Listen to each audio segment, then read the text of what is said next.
Подлинное решение – это настоящее сострадание и мораль. Часть 6 из 22. Между мастером и учениками. Беседа на английском языке 21 декабря 2021 года. The world is a circle without a beginning, and nobody knows where it really ends. Everything depends on where you are in the circle without a beginning. Nobody knows where the circle ends. And one man will be seen followed by 40 women. It's just a symbolic number. It could be 30-something, it could be 50-something. Yeah. And one man will be seen followed by 40 women to be their guardian, meaning as a husband or protector, because of scarcity of men and great number of women. You see that? Yes, Master. I don't know why men are all gone, only women left. I mean, only a few men left, and a lot of women left. And where did all the men go? The prophet, peace be upon him, just predicted that. Yes, Master. I hope, I pray this is not about our time. But I was telling you already, the Omicron could make that happen. Wow. Oh. Looks like heavens want to destroy all humanity, eventually, gradually and eventually. Okay? So, even when you have gold, but at that time as such, predicted in here, is useless for you. So, if people don't turn around, be charitable, be compassionate, be benevolent, then nothing is useful to them. And even at that time, when you have even 40 women that readily offer themselves to you, what's the use of that? Will you have enough gusto to even enjoy it? Or even good mood to enjoy that? Right, Master. Enjoy all this gold and all this woman. Because at that time, there's not enough competition of men. So you can have even 40, 50 women to yourself as wives or whatever. And I don't know any man that would enjoy that. But maybe still, many people don't care if the world goes under. So maybe they just take care of their own selfish interests and situation. Yes, Master. It's possible, but I don't think so. At that time, if the world went so deserted like that, I don't think any man would enjoy anything, or even woman, yeah? Yes. They just have to stick together, because women don't have anyone to rely on. Yes. Not enough men for them. Not enough men so that one woman has one man, or even 2, 3 women with one man. Yes, Master. Even 40 women together with one man, because of the scarcity of men at that time. My God. But during the Prophet Muhammad's time, peace be upon him, because of the persecution from the powers that be or some established religion at that time, many of his men had been killed also, yeah? Yes, Master. And then so he had to tell his men, followers, whoever was still alive, to take in other family members, other families, other women and children and all that, and take care of them as if they are their wives. Yes, Master. You know, equally taking care and equally sharing his wealth or whatever he has, if he can afford it. Yes, Master. Of course, he says whoever can afford it, not the poor person who cannot even take care of himself. How can he take care of one woman? Yes, true. Yeah, so that's what is that. If people continue to have war, then many men will die also. Right, Master. Not just to wait for the end of the world or anything yet. Because men are going out in battle, you see, mostly. Yes. And if they all die, then we'll be short of men also. Yes, Master. So one man has to take care of 40 women. Can you? No. You be happy? No, Master. No? No. I thought men like men and women. Well, that's a lot, but that's too much. Yeah. If you have one woman already, I don't know if you can deal with it. Not to talk about so many, eh? Yes. Yeah, poor men. Sometimes men, they imagine the more women, the better, you know, they fancy this and that, but they don't know. They don't know the more women, the more they are in trouble. Yes. In Vietnam, we say, if you have one woman, then you will lay on a bed with silk. If you have 2 women, you will sleep with the hawk, swine, people. outside, in the hot people store. Yes. Yes. And if you have 3 wives, then you sleep all alone. You choose.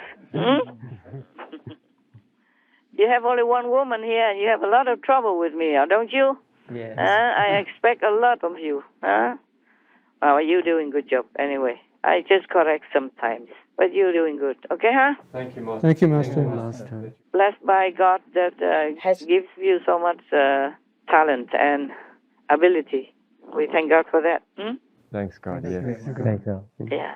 All right. Those paragraphs now done. I read you another one. We still have time? Yes, Master. Volume 2, Book 24, number 499. Narrated by Aisha. A lady along with her 2 daughters came to me asking for some alms, but she found nothing with me except 1 date, which I gave to her, and she divided between her 2 daughters. But the mother did not eat anything herself, and then she got up and went away. Then the Prophet, peace be upon him, came in, and I informed him about this story. He said, whoever is put to trial by these daughters, and he or she treats them generously with benevolence, then these daughters will act as a shield for him from hellfire. It's another kind of charitable story, huh? Oh, yes, Master. And the moral we can learn from it. Yeah. Yes. Meaning, if you will selflessly serve others, you will be shielded from hellfire. Yes. Because those persons who you are benevolent to, they will shield you. They will pray for you, for example, yeah? They will think good of you and do all things to make you comfortable in this life, by prayers and also in heaven, so that you don't have to go to hell. It's just another lesson of selflessness, Yes. of charitableness, of benevolence, Yes, Master. that you always need to consider others before yourself. Yes. If you have no other choice. Like this woman, she begs for alms, but she has only 1 date. And even then, she didn't eat. She gave it to her 2 daughters instead. Yes. So this is a kind of a selfless sacrifice. Oh, yes, Master. As I told you many times also before, whenever I try to do something good for others, I benefited without knowing, without expecting it in advance, or without knowing that it will come out also good for me. Yeah, and sometimes just good for me, and those others didn't need. Yes. Yes, Master. Even though in the beginning I thought they would need it, that's why I do this, do that. For example, even for my dog, people Yes. later it turns out they didn't need, but it was just exactly good for me, without me even planning it. Yeah, I did not plan that before. I did this and that just for dog people, comfort. And then it turned out that it was good for me, beneficial to me, Oh, yes, Master. either security-wise or comfort-wise or any other thing, or even spiritually. Many times before I went out to pick the dog people food, Yes, Master. and then my spiritual level went up. Oh. Long time ago, many decades ago. Yeah.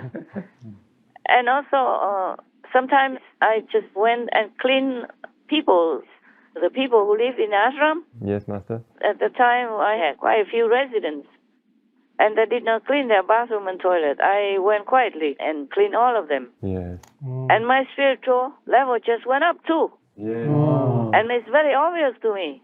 Not that I knew about it, not that I thought about it or planned for that. Yes. You can feel the spiritual level has gone up, just gone up, very obvious, very clear. Wow. Many times. It's just an example, okay? Yes, Master. Just an example. I did not want to scold them or anything. I just went and cleaned it for them because it's so bad, so filthy. The bathroom and all that, they did not clean well, the men. You are men, you know what men are. I hope you clean yours, okay? Yes. Yes, we do. That was long time ago. And also, like one time I went on a hunger retreat just to pray for people who are in a hungry situation. And then my spiritual level also went up. I could feel it. At that time I was not as high level, but I could feel it go all the way up my spine, go up. I felt very clearly different chakra open, pong, pong, pong, pong, pong, pong. Wow. I went from one chakra to another so quickly. If not, I probably wouldn't have enough power now, to go to.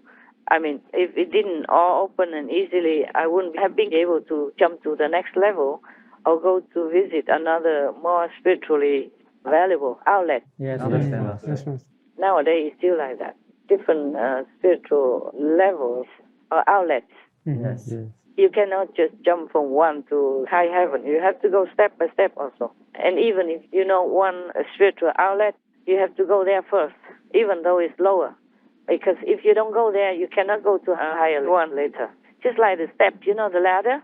Yes. Yes, Yes. Master. Even though the lowest ladder steps, you have to step on it. Yes, Master. And then you go up. Spiritually, it's similar, but you have to wait until you're ready for the next one. You're right. Otherwise, number one, heaven won't tell you. Number two, if you go there, you won't benefit. Oh. Or you even harm yourself if the power is too strong. Oh. And you're not yet ready or not yet protected. Because you have a physical body also. You have to train it. Yes. Yes. Just like if you want to climb mountains, go to mountain climbing, you have to train even. Yes, All Master. right, Master. I didn't know that. The people who climb mountains, the special ones, I mean the professional ones, they climb a lot. Yes. They go often. They have to do training first.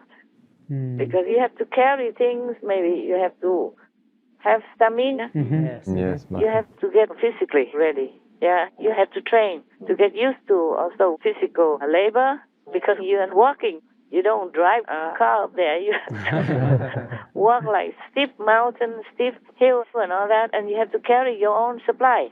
Yes. Right. And you have to get used to protecting yourself. When you sweat profusely, you could get sick, Yes, Oh, Master. yes. get a cold or things like that. And if you are not trained, you are not used to the high altitude, then maybe the oxygen is too little for you. Yes. And you can swoon or you can get sick or you can die even. Yes. Even people who climb the Himalayas, if they climb Mount Everest, they had to train themselves very hard before that. Yeah. Otherwise, you're not used to so much snow and very thin oxygen up there. Yes. And the cold and the wind and climbing a steep mountain. It's not easy. Yes, Master. You have to train first in a more favorable, comfortable environment before you go into this extreme. Otherwise, many people die up there too, with the extreme weather and also unpredictable situations as well, Yes. and physical demands. Yes.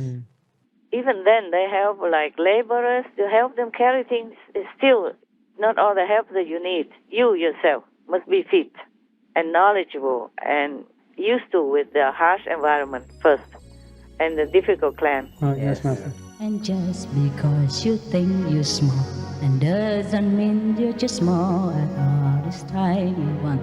La la la la la la la. For someone else you are big. I think eating vegetarian makes me feel good, and in turn that helps me be motivated to train, race and compete. Michael Wardian, vegetarian.